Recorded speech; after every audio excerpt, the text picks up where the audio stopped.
Halo semuanya, Assalamualaikum warahmatullahi wabarakatuh. Bertemu lagi hari ini dengan Pak Solimin, di mana Pak mengajar geografi kelas 10, pertemuan ketiga. Oke, hari ini kita akan belajar mengenai pendekatan geografi.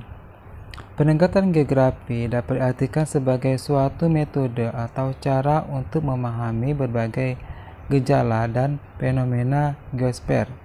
Pendekatan yang digunakan dalam kajian ilmu geografi ada 3, yaitu pendekatan keruangan atau spesial, pendekatan ekologi, dan pendekatan kompleks wilayah.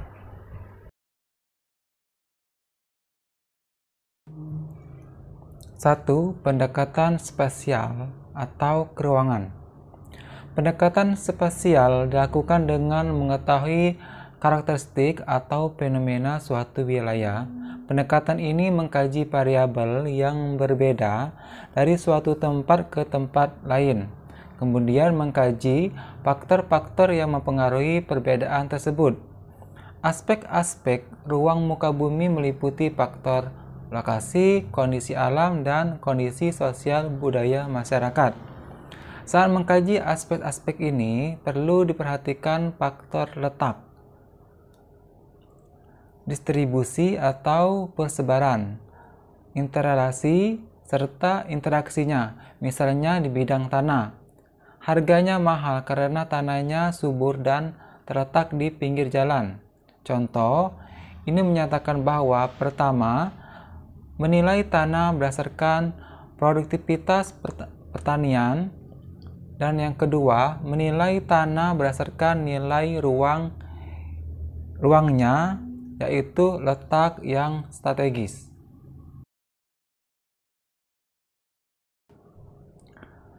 Pendekatan keruangan menjadi ciri khas yang membedakan ilmu geografi dengan ilmu lain.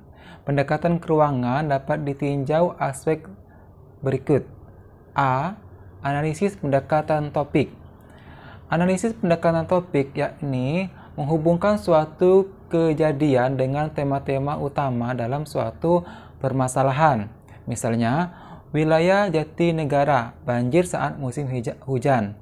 Hal ini dikarenakan wilayah tersebut hanya sedikit tanah yang dijadikan sebagai resapan air dan lahan dijadikan bangunan dan jalan. Selain itu, juga dikarenakan sampah yang dibuang sembarangan sehingga menutupi saluran air. B. Analisis pendekatan aktivitas manusia. Analisis dengan pendekatan aktivitas manusia yakni mendeskripsikan aktivitas manusia dalam ruang. Manusia dimanapun tempatnya akan beradaptasi dan menyesuaikan dengan kondisi ruang. Misalnya, jika ruangannya pantai, manusia beraktivitas sebagai nelayan, menambang udang, menggerabah ikan, petani garam, atau kegiatan ekspor impor hasil laut. 2. Pendekatan ekologi. Menurut Worcester 1977, secara garis besar, ekologi adalah ilmu yang mempelajari tentang keterkaitan antara organisme dengan lingkungannya. Pendekatan ekologi didasarkan pada salah satu prinsip, yaitu interrelasi antara makhluk hidup dengan lingkungannya. Analisis lingkungan atau ekologi menelaah gejala interaksi dan interrelasi antara komponen fisika atau alamiah dengan non-fisik atau sosial.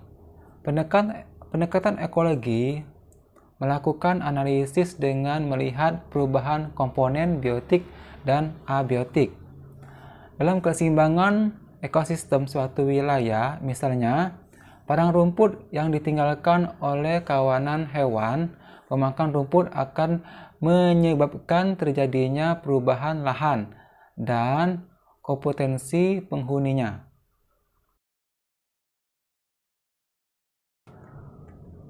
aktivitas manusia dalam kaitannya dengan interaksi dalam ruang, terutama terhadap lingkungannya melalui tahapan-tahapan sebagai berikut. A. Manusia tergantung alam atau visi determinisme. Zaman dahulu, manusia memenuhi kebutuhan hidupnya hanya dengan mengambil hasil yang ada di alam dan lingkungannya atau hanya sebagai pengguna alam. Pada saat alam tidak menyediakan kebutuhannya, maka manusia akan pindah atau mungkin punah kehidupan zaman purba. B. Manusia dan alam saling memengaruhi. Manusia memanfaatkan alam secara berlebihan dan tidak memperhatikan ketersediaan alam sehingga lingkungan alam rusak dan berakibat terhadap manusia. Selanjutnya, manusia telah mampu mengurangi ketergantungannya terhadap alam, namun masih tetap membutuhkannya. Misalnya, para petani zaman dahulu dalam waktu setahun hanya mampu bercocok tanam padi hanya sekali. Hal ini dikarenakan kebutuhan pengairan hanya mengandalkan musim hujan atau tanda hujan. Sementara itu, jumlah penduduk bertambah besar dan kebutuhan terhadap pangan juga bertambah pula. Oleh karena itu, manusia berupaya memenuhi kebutuhan irigasi untuk perairan sawah supaya dapat bercocok tanam sepanjang tahun. Salah satunya dengan membuat bendungan untuk irigasi. Sekarang, bagaimana dengan daerah di sekitarmu? Dapatkah kamu menyebutkan interaksi antara manusia dan alam yang saling memengaruhi di daerahmu? C. Manusia menguasai alam. Kemajuan budaya, termasuk ilmu pengetahuan dan teknologi, membuat manusia dapat memanfaatkan alam sebesar-besarnya. Misalnya, membuat mesin-mesin canggih seperti sumur bor untuk mengambil minyak bumi yang berada di lapisan atas dari beberapa areal di kerak bumi. Jika alam sudah tidak mampu menyediakan kebutuhan manusia, mesin-mesin digunakan untuk memproduksi bahan sintetis yang tidak lagi dihasilkan alam. Kegiatan manusia mengeksploitasi alam dalam skala besar mengancam keanekaragaman hayati, misalnya berkurangnya hutan di Kalimantan disertai rusaknya berbagai ekosistem dan populasi orangutan di Kalimantan yang terus menyusut tajam dikarenakan alih fungsi lahan hutan menjadi perkebunan. 3. Pendekatan kompleks wilayah atau regional. Analisis kompleks wilayah membandingkan berbagai wilayah di muka bumi dengan memerhatikan aspek-aspek fisik dan penduduk. Permasalahan yang terjadi di suatu wilayah tidak hanya disebabkan oleh faktor yang ada di wilayah tersebut, tetapi dapat disebabkan oleh faktor lain dari luar wilayah. Kerangka umum analisis pendekatan kompleks wilayah dapat dicontohkan dengan permasalahan transmigrasi. Permasalahan yang dihadapi adalah bagaimana memecahkan masalah transmigrasi. Masalah itu merupakan masalah yang kompleks, melibatkan dua wilayah, yaitu wilayah asal transmigrasi dan wilayah tujuan transmigrasi. Oke, Nana, mungkin sampai di sini dulu pelajaran kita hari ini, yaitu mengenai pendekatan geografi.